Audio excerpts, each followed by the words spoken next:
Hello and welcome to a Wonder Care podcast with me, Sheena Mitchell, pharmacist and mum. As always, I'm here to give you lots of family health advice, and today we're doing something very special because we are just taking a little week out in between season 3 and season 4.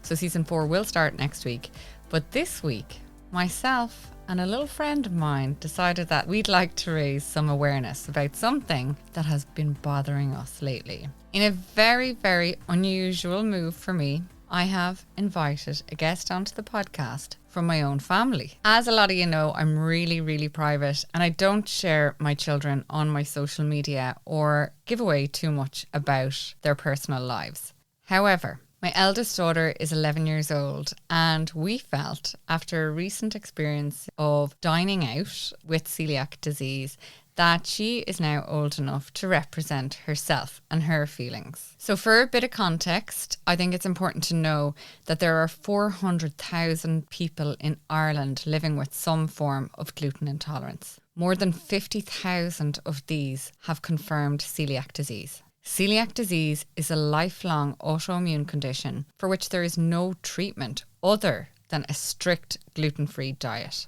So yes, for some people, living gluten-free is a choice, and they do it for their own personal reasons. But for others, it's a medical necessity. And today we hope to explain to you exactly what that means in real life. Today we're reaching out to every restaurant and food establishment in Ireland to help them to understand the impact of celiac life on a family, whether it's one family member who has celiac disease or the whole family. The Coeliac Society for Ireland offer crossed grain certification, and they also allow you to sign up to the gluten-free eating out pledge for restaurants.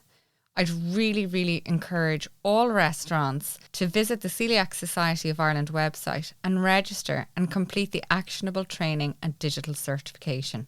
It's so important that celiacs receive the same consideration and quality of service during menu designing, etc. You're happy to do it for vegans. Why not do it for celiacs? I'll talk a bit more about the benefits to your business. I am a businesswoman after all, so I'm not unaware of how difficult this is and how hard it can be to implement in real life. And we'll talk a little bit more about that in a minute. But for now, without further ado, I'd like to introduce you to my daughter, Aila.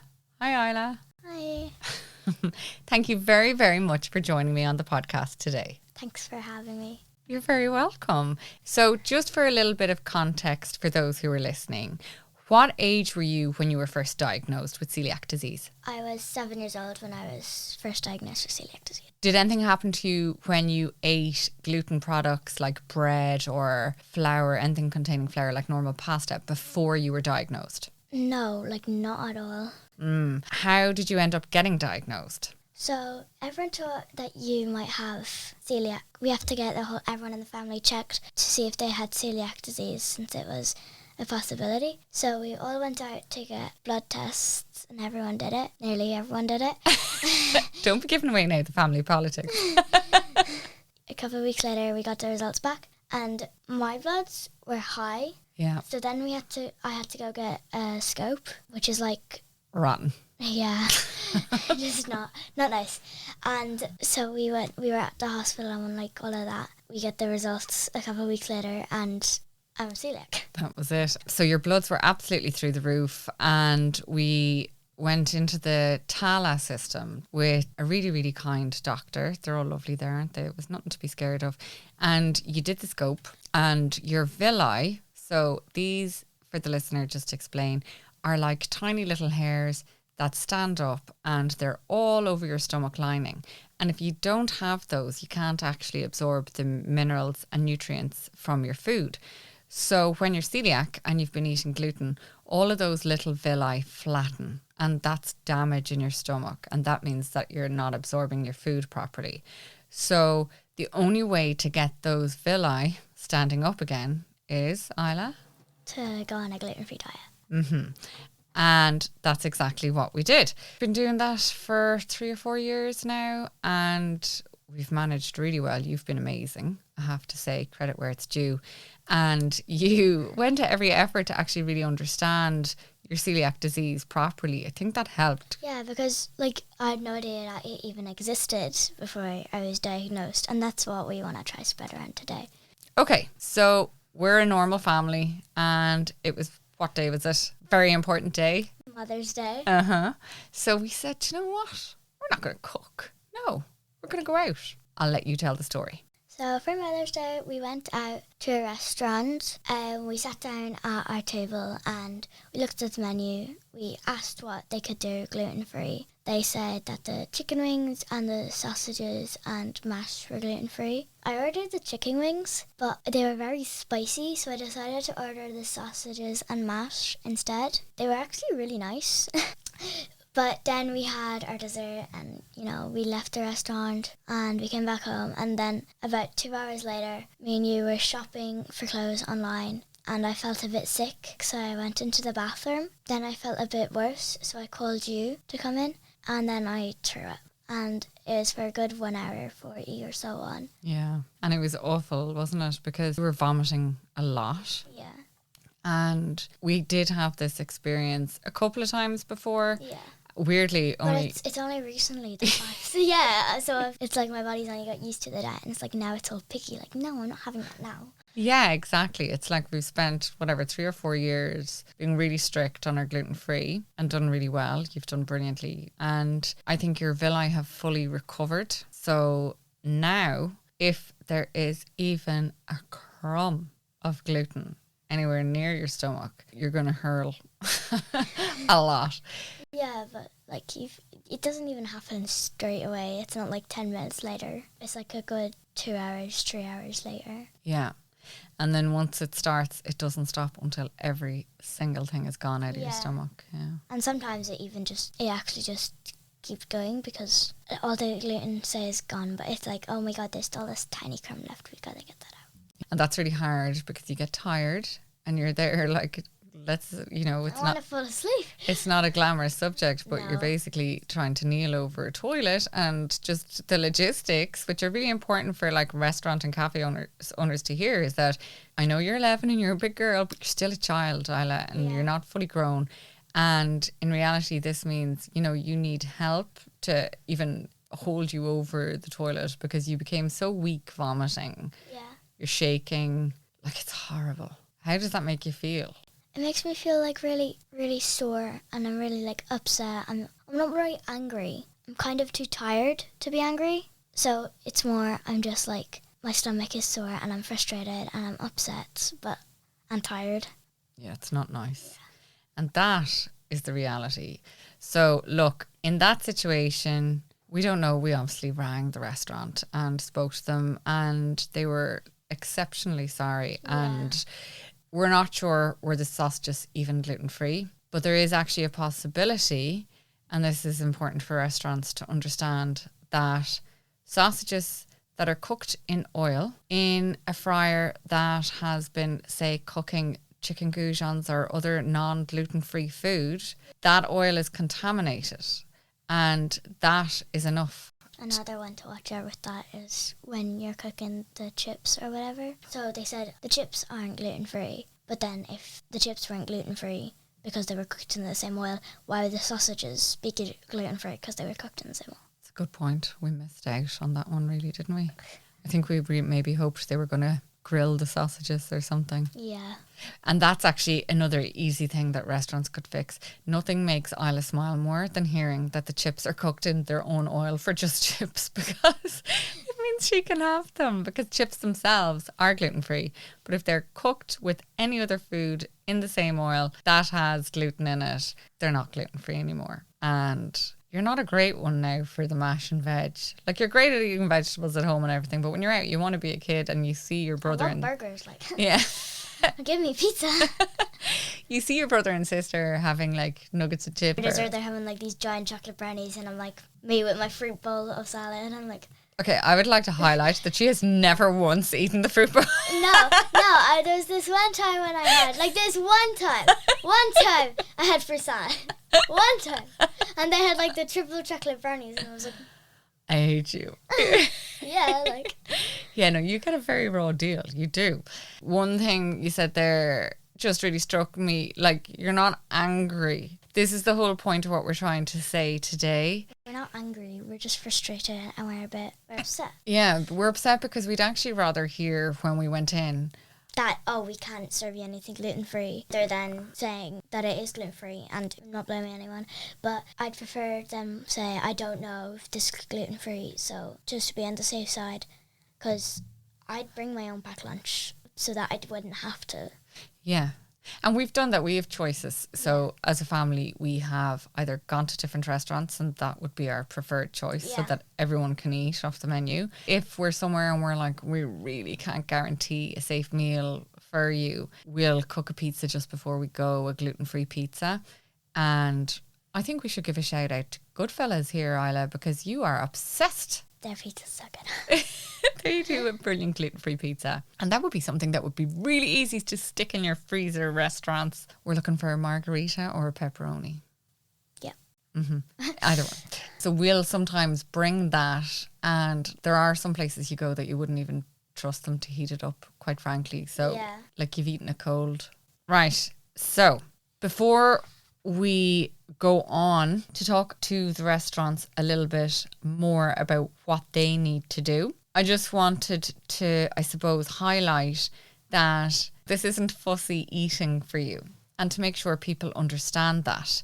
There are a few scenarios that you live with day to day, and I'd like you just to explain what you have to think about on a day-to-day basis as a celiac. And don't get us wrong, by no way or means are we saying that, celiac disease is worse than other illnesses. Yeah. We get that people who are diabetic out there injecting themselves. Or not allergies where you actually die if you eat nuts. Yeah, we know we're not the worst off. Yeah. So, Aila, tell me about school. So basically you have to bring your own treats to school at the start of the year, give them to the teacher. So you manage in school okay? Yeah, but sometimes I have no idea that it's happening. Like most times on Pancake Tuesday, we know what's happening. And I had no idea it was Pancake Tuesday. So I normally have a pancake in my lunch or whatever, and then I can just do the toppings.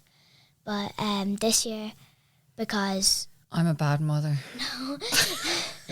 Because we just forgot. We were all so... It was a long week. It had only been Monday. We were exhausted. So we kind of forgot it was Pancake Tuesday. And then our teacher handed out pancakes and I couldn't eat them. So I was sitting there with my sandwich while everyone was like, oh my God, this pancake is so good. I'm like, please stop. Not fun. Okay, so I'm just going to say, clearly I'm not going to win a Parent of the Year award after this story. But in general, we remember. Next up, you go to a birthday party. What happens at birthday parties in general? So I usually have to bring my own food. Like if I have to bring a brownie, or I have to bring half a pizza or whatever. But I don't normally mind because, to be honest, I think gluten-free brownies are most of the time better than birthday cake. So that's not me. But it's one of those things you have to think about. Yeah. You have to always be prepared. And then I remember this one time, my friend had a gluten-free cake made specially just so that I could eat it as well. That was so nice. Some people are amazing. Yeah. And very lovely. All these little gestures make a big difference in the life of a celiac child. Being able to eat the same as everyone else as well. It's just really nice, so you're not the odd one out or whatever. Yeah. As a kid, that's important. It's kind of the same thing on play dates as well, really, isn't it? I'm just always bringing snacks or something to eat, and sometimes my friends buy gluten-free treats especially, so I'm not left out, and I'm always so grateful when they do that. And you've got some lovely friends whose parents actually will text us to say, where can Aila eat, or are these gluten-free so she can have them? And they'll go to a restaurant, especially because you can eat there. Yeah. It's so nice. And it's so nice that you have that supportive network. And one other time that's really annoying is Halloween. I don't normally mind Halloween, to be honest. And I'll tell you the reason why. So on Halloween, I just go trick-or-treating like everyone else, just trying to get the most sweets as I can, because when we come home, we sort them into bowls of gluten-free or non-gluten-free. And if I'm not really sure, would I like to Google it, or just pop it in the bowl for non-gluten-free anyway. And we leave the non-gluten-free bowl and we put it outside my room or outside our fairy door or whatever. And during the night, the switch witch comes and she switches all the gluten candy for gluten-free candy. And I remember the first year we did it, we had put crunchies in, and she had written a note as well and said, it's actually okay, crunchies are gluten-free. And we're like, oh, yay, I love crunchies. So basically, you're still going around hauling the same amount of loot. Yeah. Okay. So then there's the element of, I suppose, how we prepare our food at home. And I suppose explaining that to people when we go to people's houses. Because people can think, I bought gluten-free bread. Here you go, I made you a sandwich. And even the thought of that actually just makes my skin crawl now. Because even if the bread's gluten-free, what tends to happen? Well, if you toast it or if you're spreading butter on it. Explain that to people. If you're toasting gluten-free bread in a toaster that you toast all the normal bread as well, it's cross-contaminated because the crumbs from the bread in the toaster get on the gluten-free bread, and then the non-gluten-free crumbs are on the gluten-free bread, and then you just have gluten-free bread with crumbs on that aren't gluten-free. And then the next step, you take it out, and what do people put it down on? Where do they put the bread? They are chopping board. So tell me about the breadboard.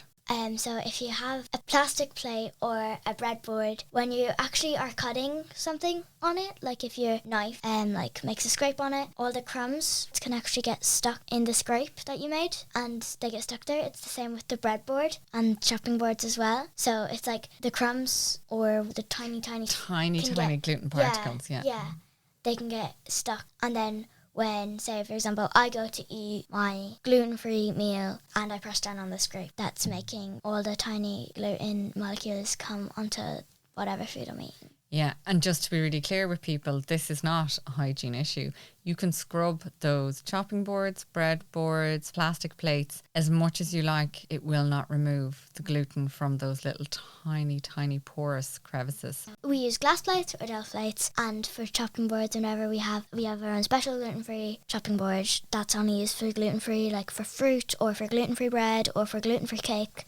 Yeah. And the same with pans as well. Yeah, the frying pans. Yeah. This is where it's kind of confusing. Saucepans, any stainless steel, absolutely fine. They can be cleaned with hot soapy water and that's fine. Yeah.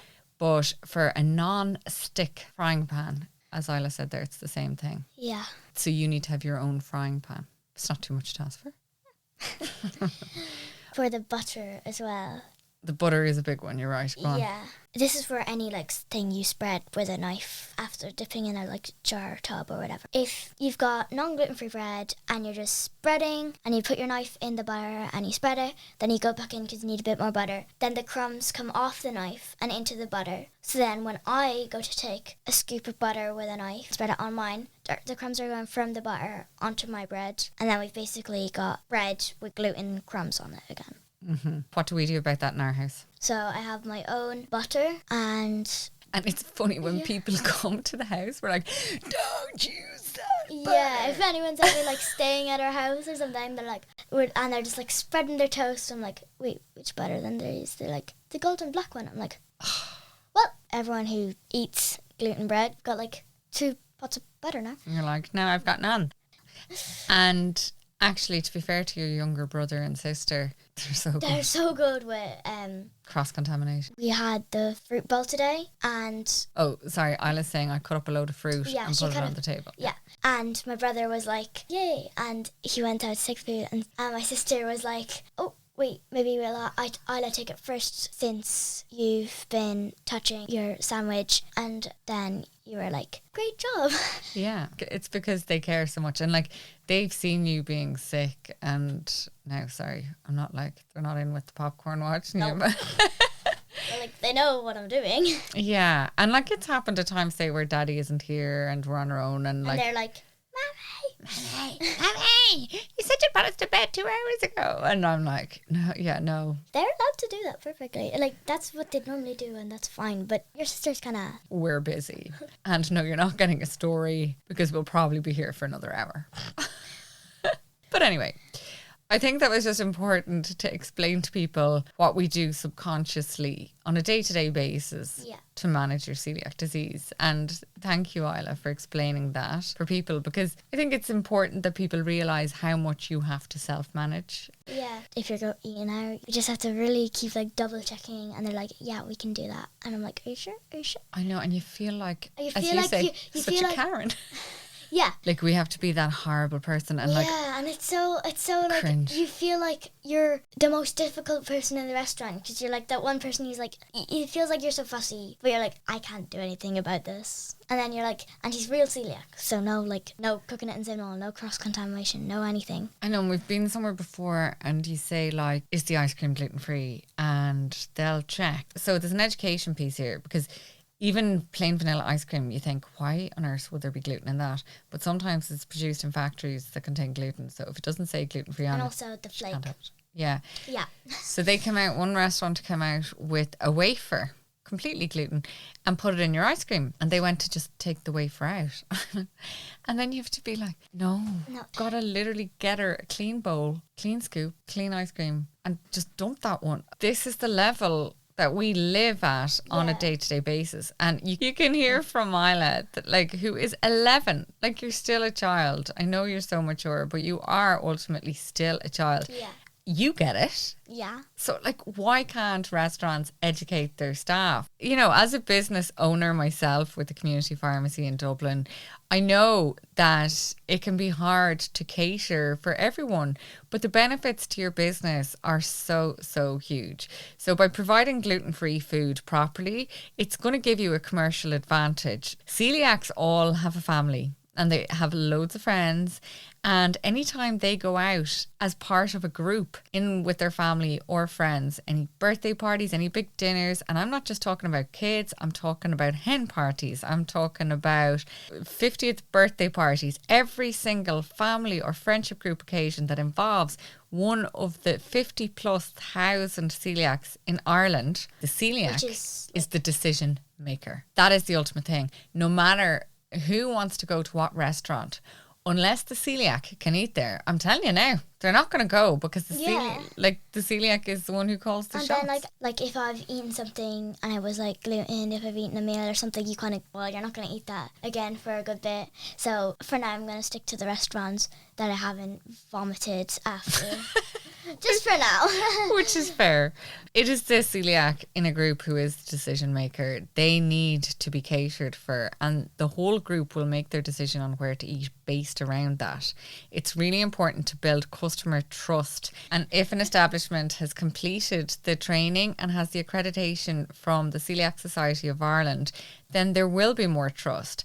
And it's no good just having a chef who has the knowledge. All of your staff need to have the knowledge. Ultimately, it makes commercial sense to target the decision makers. So don't lose out, and don't make celiac people lose out. You're catering for vegans, you're catering for vegetarians, and I'm not having a go at either of those groups. I was a vegetarian for 5 years. But what I'm saying is, avoiding gluten, while it is a lifestyle choice for some people, it is literally a medical treatment for others. Aila, do you think that you would be happy to go out to a restaurant again soon? Maybe ones that we know. Because we were talking about this thing. Would you go back to a restaurant if you'd been glutened? And I think that comes down to the communication you have afterwards with the restaurant owner. Yeah, I wouldn't come back, like just come straight back after not telling them what happened, because they're just going to do the same thing.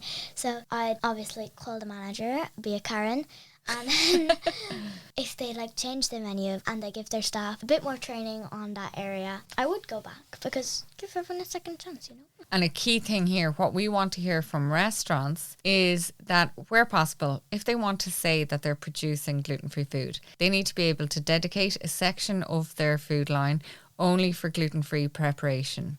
They need to put in a separate fryer for gluten-free food if you're using oil to prepare it. You need to have separate utensils that you use with gluten-free food. It needs to be treated like it is poison. it cannot be anywhere near the gluten containing normal food. Your menu can, of course, contain options, and a lot of places where we go and will return to, they'll do gluten-free burgers and they'll cook all the burgers together in a gluten-free way. They actually don't contaminate any of the burgers. Yeah.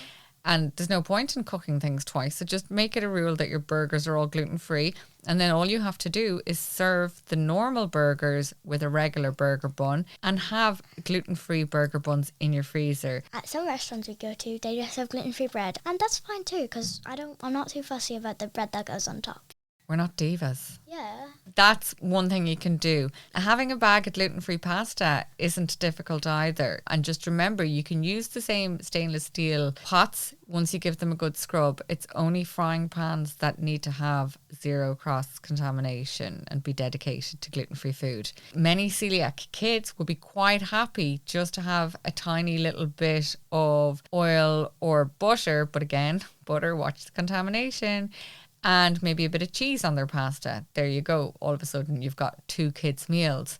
It's also very easy to put something like a bag of the Rosie and Jim gluten-free chicken goujons into the freezer, and even just have some gluten-free oven chips. McCain's 2 lovely ones, FYI. And have them in the freezer. Like, we're not talking gourmet here. Not saying make your own pizza or whatever. We didn't know about this stuff until we were taught. So it's not actually anyone's fault who's serving you. They just need to get properly trained. All of the advice that you need to become a gluten-free, family-friendly or just gluten-free adult establishment is on the Coeliac Society website. But I think really, Aila, what we want to say today is don't tell us that you're gluten-free if you're not.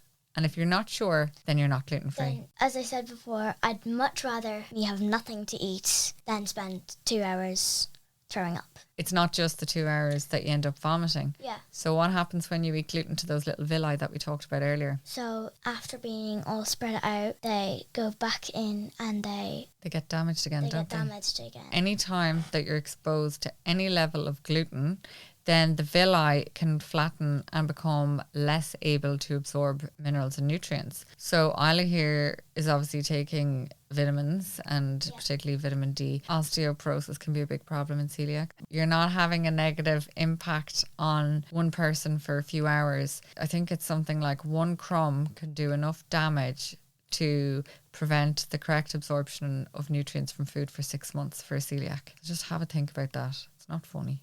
Aila, you have been a wonderful podcast guest. It's been a pleasure. Thank you. Do come on again, but don't have another illness so that, you have to come on and talk about that. Yeah. Stick with the one. Yeah. If you enjoyed this podcast and if you learned lots, myself and Aila would be so grateful if you could tag your local cafes and restaurant anywhere that is producing food. Please tag them and encourage them to listen to this, just so that they have an understanding of the impact that they can have on lives around them within their community. Also, please do subscribe and follow this podcast, because season 4 is launching next week and I am so excited about that. It's going to be all about skincare and I'll tell you a lot more in detail about that during the trailer. Thank you so much for joining us.